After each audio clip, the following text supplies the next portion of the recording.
Opa, tudo bem? Thales Jordan do Desvendando Exatas aqui. No vídeo de hoje a gente vai falar um pouquinho sobre o método dos trapézios, que basicamente é um método de integração numérica, é um método numérico. E para que serve o método dos trapézios? Como eu disse, para calcular integrais, só que de forma numérica. A gente não vai resolver uma integral analiticamente no braço, obter uma expressão analítica. Não. A gente vai discretizar um sistema contínuo em vários pedacinhos ΔX. Então a gente sabe que a integral nada mais é do que um somatório de áreas infinitesimais. Então imagine que eu tenho um sistema contínuo, por exemplo, uma barra de massa m, e eu queira calcular a massa aproximada dessa barra, certo? Dividindo em vários pedacinhos ali ΔX, ou seja, a barra de comprimento L, ela é basicamente um conjunto de n pedacinhos de comprimento ΔX. E aí eu consigo calcular, né, digamos assim, a massa em cada pedacinho. Ou, por exemplo, uma viga. Se eu quiser calcular os esforços internos numa viga, eu posso discretizá-la em vários pontos, e aí entre dois pontos eu vou ter um pedacinho, né? E eu posso conseguir calcular, por exemplo, o momento fletor como a integral da cortante, porque a gente sabe que a derivada do momento é a cortante. Então, perceba que esse método ele é muito utilizado na prática, ele vai ajudar bastante quem trabalha com dados, quem trabalha com matemática aplicada, quem trabalha com engenharia também. Então, a gente vai nesse vídeo aqui desenvolver o método, a gente vai compreender que desde a matemática básica a gente consegue utilizar todos aqueles conceitos. Então aqui a gente vai partir da área de um trapézio, vamos utilizar os conceitos de cálculo 1, de integral, e veremos que a integral, que é o cálculo exato, nada mais é do que uma área aproximada mais o erro.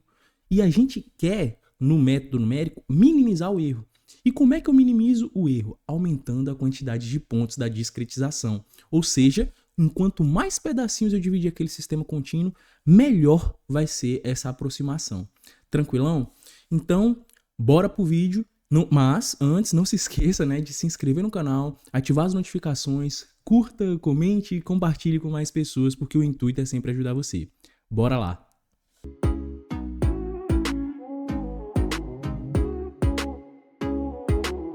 Beleza, gente. Vamos aqui primeiro desenvolver, né, o gráfico de uma função qualquer. Então a gente vai desenhar aqui uma curva qualquer. Beleza, vamos aqui orientar nossos eixos. Então aqui é o f de x nas ordenadas e aqui nas abscissas a gente tem o nosso x. E vamos desenhar aqui uma curva qualquer. Então, por exemplo, essa aqui. E aí vamos supor o seguinte, que a gente queira calcular a área abaixo desta curva. E a gente sabe o seguinte, nós sabemos que f de x é contínua num intervalo fechado AB, em AB. O que eu estou querendo dizer com isso aqui? Ó? Por mais que aqui eu não tenha uma expressão definida para f de x, eu sei que ele é contínuo, não tem saltos no gráfico, e aí a gente sabe que o intervalo fechado é AB. E a gente vai ter como informação quem é o ponto inicial, quem é o ponto final. Então, se eu tivesse, por exemplo, com uma barra, eu saberia que ela começa em 0 e vai até o comprimento L. Então, a gente vai desenhar aqui, né, o ponto x igual a A. Então, aqui vai ser A. E aqui a gente vai ter o próprio B. Beleza. Em A, a gente sabe que vai ser f de A. Em B, a gente sabe que vai ser f de B. Tranquilo? Então, beleza. Aí aqui, o que a gente sabe?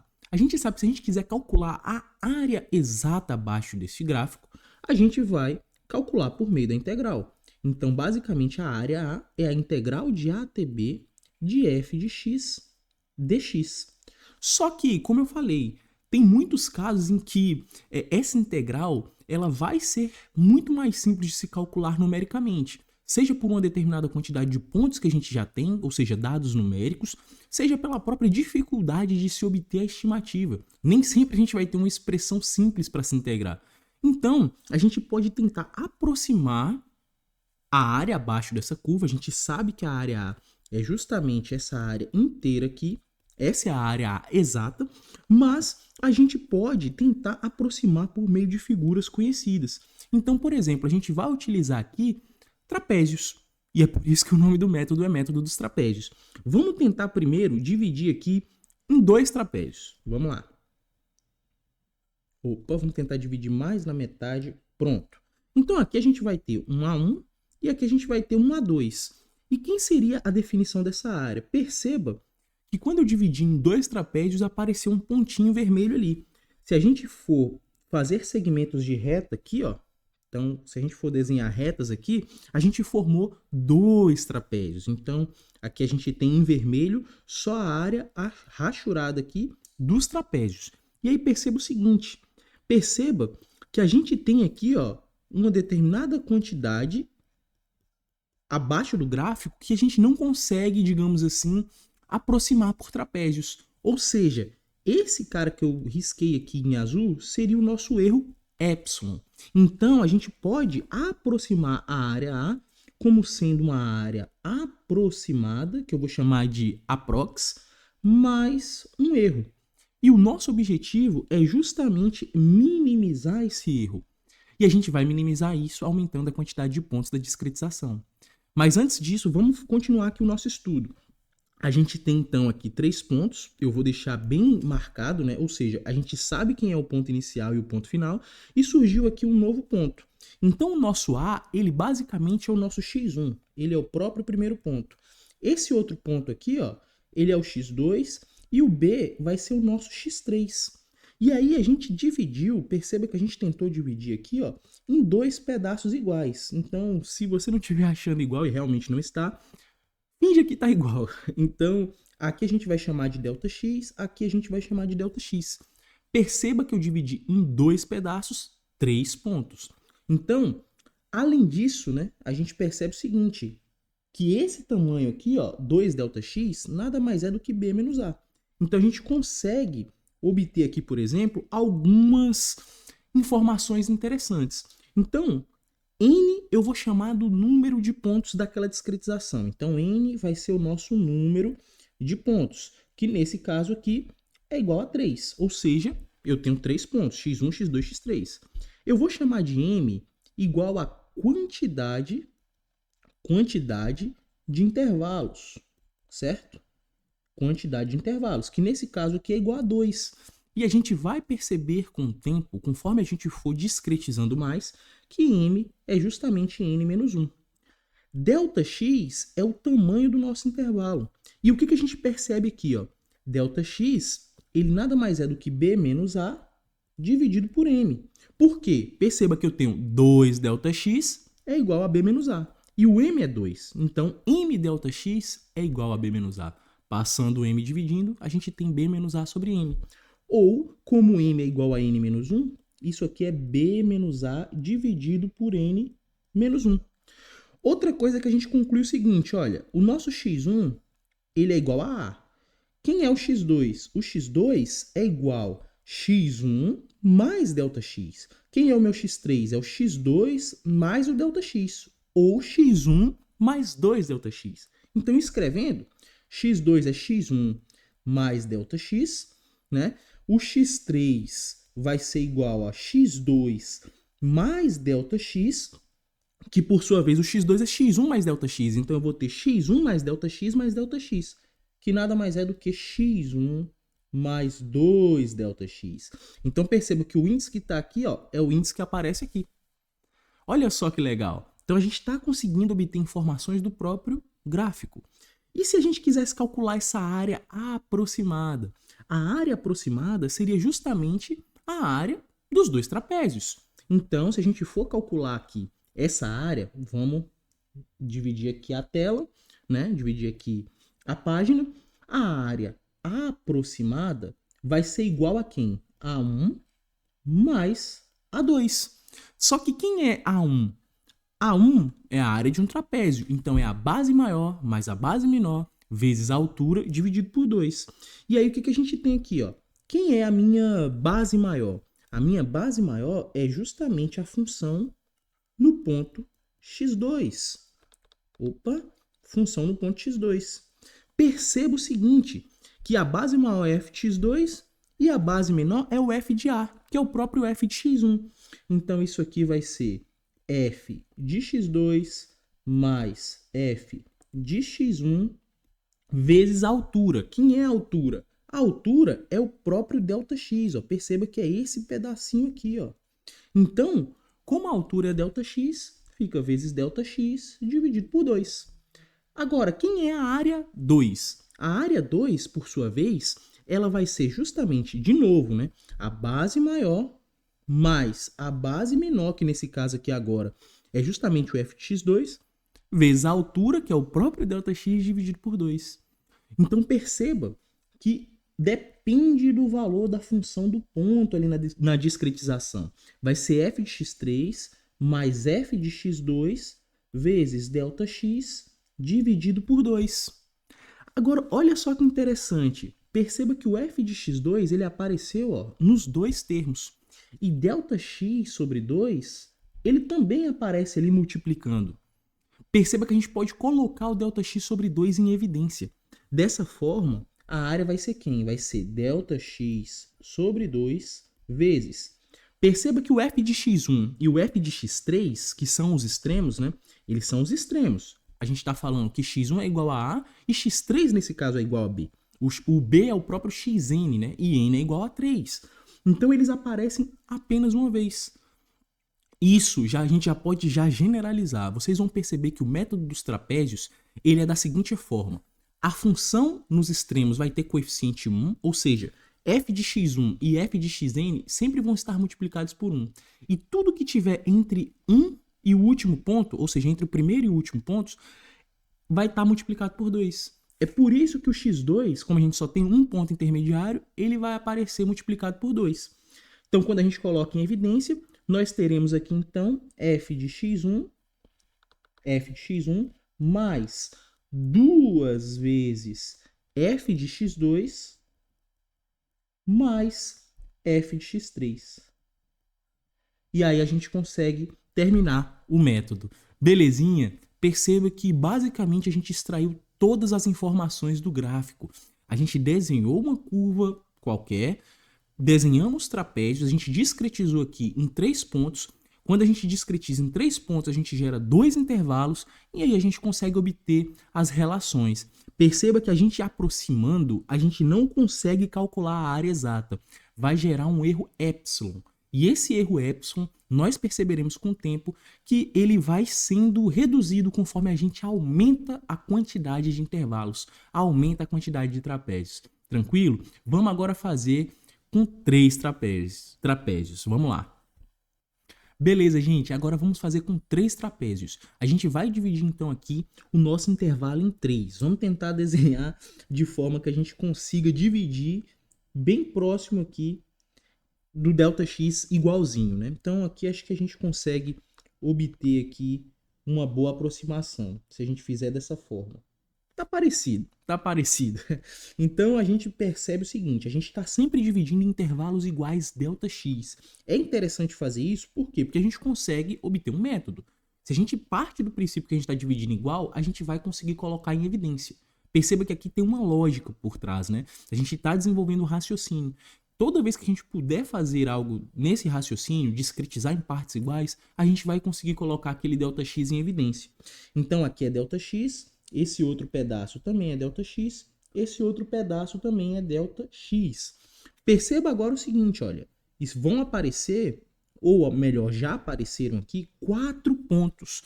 Então a gente vê aqui que N é igual a 4. Nesse caso aqui, N é igual a 4. E o nosso M, que é igual a N menos 1, ele foi 3. Quem é 3? Quem é o M, né? O M é a quantidade de intervalos, ou quantidade de trapézios. Agora a gente vai desenhar aqui os segmentos de reta que vão definir aqueles trapézios. Olha só aqui, ó. E aí perceba o seguinte, perceba que a parcelinha em azul que eu vou desenhar aqui é justamente o que o método dos trapézios ou deixou de contabilizar ou contabilizou a mais. Nesse caso aqui, ó, nesse segundo trecho, aqui ele contabilizou a mais. Então meio que já vai ter um ganho, né? A gente perdeu esse pedação aqui no primeiro, mas a gente ganhou esse pedacinho aqui. E aqui a gente perdeu de novo um pouquinho. Então esse cara em azul é o nosso erro epsilon. Tranquilão? A gente também sabe, né, que o ΔX ele é basicamente igual B menos A dividido por M. Por quê? Porque esse pedaço inteiro entre A e B, ele é B menos A. Então, o comprimento é B menos A. A gente percebe, então, que 3ΔX é igual a B menos A. e 3 é o próprio m. Então, a gente pode reescrever isso aqui também como b menos a dividido por n menos 1, porque o m é igual a n menos 1. E a gente vê, né, que o a é o x1, esse cara aqui é o x2, esse cara aqui é o x3 e o b é o xn, que nesse caso é o x4, porque xn é igual a x4. E aí a gente vai ver, né, não vou reescrever aqui, mas nós sabemos que o x2 é o x1 mais ΔX, o x3 é o x2 mais ΔX e o x4 é o x3 mais ΔX. Então tem uma lógica. E aí a gente sabe, por fim, que a área exata, que é a integral de a até b de f de x dx, é igual à área aproximada, que a gente chama aqui de a aprox, mais esse erro. E a gente sabe que a área aproximada nada mais é do que a soma das áreas dos trapézios. Vou até colocar aqui em vermelho. A área aproximada é a área dos trapézios. Opa, coloquei em azul. Vamos lá. É a área dos trapézios. A1, A2, A3. É a soma dessas áreas. Então, essa área aproximada aqui, fazendo essa soma, A1 mais A2 mais A3. Só que perceba, quem é A1? A2 e A3, né? São trapézios. Então, a gente vai pegar sempre a base maior mais a base menor, vezes a altura, e dividir por 2. E todos eles, as bases, né, maior e menor, vão ser os f do xis. Então, no caso de A1, a base maior vai ser quem? O f de x2, que está aqui, mais o f de x1. Então, vamos representar aqui o f de x2. O f de A é igual ao f de x1. Portanto, o A1 vai ser f de x2 mais f de x1 vezes a nossa altura, que é o próprio ΔX, dividido por 2. Quem vai ser o A2? O A2, olha só aqui agora, o A2 vai ser o f de x3. Ó. Vamos representar aqui o f de x3. Ó. F de x3. Então, perceba que vai ser esse pedaço aqui. E quem vai ser a base menor? O f de x2. Então, a gente pode representar aqui como sendo f de x3 mais f de x2 vezes ΔX dividido por 2, porque o ΔX é a altura. Todos os trapézios terão a altura ΔX. Por fim, né, simplesmente por amostragem, a área 3 vai ser o f de x4, que no caso é o f de b, mais o f de x3. Então vai ficar f de x4 mais f de x3 vezes o ΔX dividido por 2. De novo, assim como a gente tinha no caso de dois trapézios, a gente tem o ΔX sobre 2 em todos os termos, podemos colocá-lo em evidência, portanto, a nossa área aproximada vai ser igual a ΔX sobre 2 vezes. Olha só o legal aqui, ó. Eu havia comentado que os extremos, né, ou seja, f de x1 e f de xn, sempre vão estar multiplicados por 1. E tudo que for intermediário vai estar multiplicado por 2. Veja só aqui o que acontece com, x2, com f de x2 e f de x3. Olha só, f de x2 apareceu nessa parcela e apareceu nessa parcela. Colocando de outra cor aqui, ó, o f de x3 apareceu nessa parcela e apareceu nessa parcela. Então ele vai estar sempre somado duas vezes. Portanto, a gente vai ter f de x1 mais 2 vezes f de x2 mais 2 vezes f de x3 mais f de x4. Perceba, então, que a nossa área aproximada tem exatamente o mesmo formato. Então, se a gente generalizar, conforme eu for aumentando a quantidade de trapézios, eu vou aumentando cada vez mais, ó, esses f de xis intermediários. Então, eu vou ter um somatório de 2 vezes o f de xi, com i variando de 2 até n-1. Por quê? Porque para x igual a x1, né? Ou seja, o primeiro ponto, e para x igual a xn, o último ponto, vai só aparecer uma única vez. Então a gente vai poder generalizar o método e depois a gente vai conseguir comparar o erro de fazer essas aproximações. Então não importa se eu tenho 2 trapézios, 3 trapézios, 5 trapézios, 11 trapézios, a gente consegue estimar esse erro numericamente. E é por isso que a gente utiliza ferramentas de programação. Vamos agora escrever a fórmula geral, porque sim, a gente conseguiu obter um padrão. Bora lá.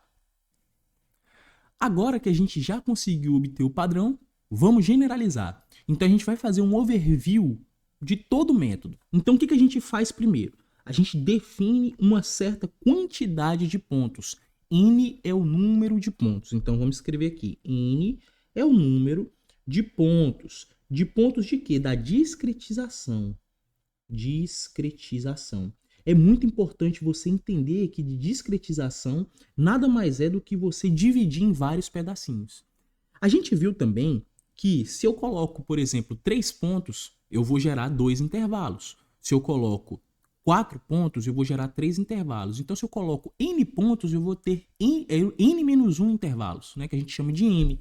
Então, m, que é o número de intervalos, é igual a n menos 1. Então, vamos representar aqui, é o número de intervalos. E aí, o que a gente viu também? A gente viu que se a gente dividir em intervalos iguais ΔX, a gente vai ter, por exemplo, com 2 ΔX, a gente vai ter 2 ΔX igual a B menos A. Então, M ΔX é igual a B menos A, o que implica que ΔX é B menos A sobre M. Ou seja, até agora a gente está falando o seguinte, presta atenção, se a gente fosse desenvolver um algoritmo, a gente ia colocar aqui como variável, ou seja, como algo que pode variar, o número de pontos.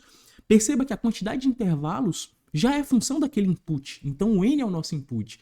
O ΔX é consequência da quantidade de pontos, porque ele depende de m, e m é igual a n menos 1. Então isso aqui também pode ser escrito como B menos A sobre n menos 1. Perceba o seguinte, que quanto maior é a minha quantidade de pontos, maior é a minha quantidade de intervalos, menor é o ΔX. Então, menor vai tender a ser o erro. Vimos também que o xi mais 1 é igual a um xi anterior, né? Ou seja, o valor de x anterior mais o ΔX. Ou seja, eu estou querendo dizer o seguinte, ó, x1 é o próprio A, é o ponto inicial. O x2 é igual a x1 mais ΔX. O x3 é igual a x2 mais ΔX, que por sua vez é x1 mais 2ΔX. Por quê? Porque x2 já era x1 mais ΔX, somei de novo um ΔX, ficou 2ΔX. Então, o nosso xn vai ser igual a xn menos 1 mais ΔX, que é a mesma coisa que o x1 mais n menos 1 vezes ΔX. Perceba o seguinte, o que está aparecendo aqui, aparece aqui. Então, se aqui é n menos 1, aqui é n menos 1. Aqui quando a gente escreve tudo em função de x1. Depois, a gente tem que calcular os f's, né? Então, a gente vai ter que calcular o f de xi. Ou seja, a gente vai ter que calcular f de x1, que aqui é o próprio f de A, né? Que vai ser dado. A gente vai ter o f de x2. A gente vai ter que calcular até o f de xn, né? Então, a gente vai ter que calcular aqui até o f de xn. Beleza. Depois que a gente faz isso tudo, a gente utiliza a aproximação, né? A gente sabe que a área exata é a integral de A até B de f de x dx. Só que a gente não vai conseguir calcular essa integral na mão. Então, a gente vai utilizar isso como sendo a área aproximada, certo? Mais um erro. E esse erro ele é função do número de pontos. Quanto maior for o número de pontos, menor vai ser o erro. E como é que a gente calcula a área aproximada? Por sua vez, a área aproximada, nós vimos o seguinte. Se a gente divide em intervalos iguais, a gente consegue condensar o ΔX ali. Então, como é a área de um trapézio, base maior mais base menor vezes a altura dividido por 2, a altura é sempre ΔX. Então, ΔX sobre 2 vai aparecer em todos os pedacinhos, em todas aquelas áreas infinitesimais. Então, a gente consegue colocar o ΔX sobre 2 em evidência. Vimos ainda que os pontos extremos eles vão aparecer só uma única vez. Então, a gente vai ter f de x1 e f de xn aparecendo uma única vez. E como a gente está falando de trapézios somados um do lado do outro, os pontos intermediários vão aparecer sempre multiplicando por 2. Então, a gente vai ter aqui, ó, f de x1 mais 2 vezes f de x2 mais 2 vezes f de x3 mais 2 vezes f de xn menos 1. Ou seja, até o penúltimo ponto, a gente vai ter multiplicando por 2. No último ponto aparece multiplicado por 1. Então perceba que os pontos intermediários a gente pode condensar da seguinte forma. A área aproximada pode ser escrita como sendo ΔX sobre 2, apenas repetindo aqui, f de x1 multiplicado por 1, aparece uma única vez, mais duas vezes um somatório com i variando de 2 até n menos 1 de f de xi mais o f de xn. Olha só que legal. Essa é a forma condensada de escrever o método dos trapézios. O que eu estou querendo dizer? Os pontos extremos, eles aparecem multiplicados por 1, então é como se tivesse um 1 ali multiplicando, e todos os pontos intermediários, eles estão multiplicando por 2. Então eu condensei ali na forma de somatório. Perceba que se o i for igual a 2, vai ser 2 vezes f de x2, quando i é igual a 3, 2 vezes f de x3, mais 2 vezes f de x4, até o n-1. Reticências, 2 vezes f de x de n-1, que é o penúltimo ponto. Então, a gente consegue entender que o método ele é baseado na estruturação de um raciocínio que parte desde a matemática básica, aqui com os trapézios, até a gente conseguir interpretar que a área abaixo do gráfico é uma integral. Só que, como eu falei, muitas integrais são difíceis de calcular. Então, a gente utiliza métodos aproximados. Belezinha? Tranquilo, né, gente? Vimos aqui, então, que se a gente discretizar um sistema contínuo em vários pontos, quanto maior essa discretização, melhores são os mesmos resultados. Só que a gente vai ver, num vídeo posterior, na prática, que isso é verdade. Nós vamos comparar uma integral que a gente sabe calcular e vamos resolver isso numericamente. Vamos aumentar a quantidade de pontos, aumentar a quantidade de intervalos por consequência e vamos estudar o que acontece com um erro, ou seja, o que acontece com aquela aproximação. A gente vai confirmar essa tendência e veremos a importância de se utilizar ferramentas de dados ou softwares ou ferramentas de programação.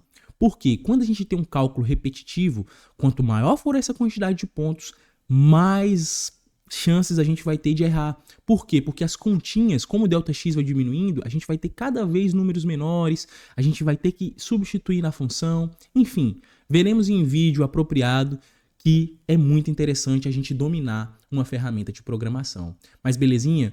Espero que não tenha ficado nenhuma dúvida. Qualquer coisa pode comentar e não se esqueça, curta e compartilhe com mais pessoas. Belezinha? Vamos para o próximo vídeo e até logo. Abração!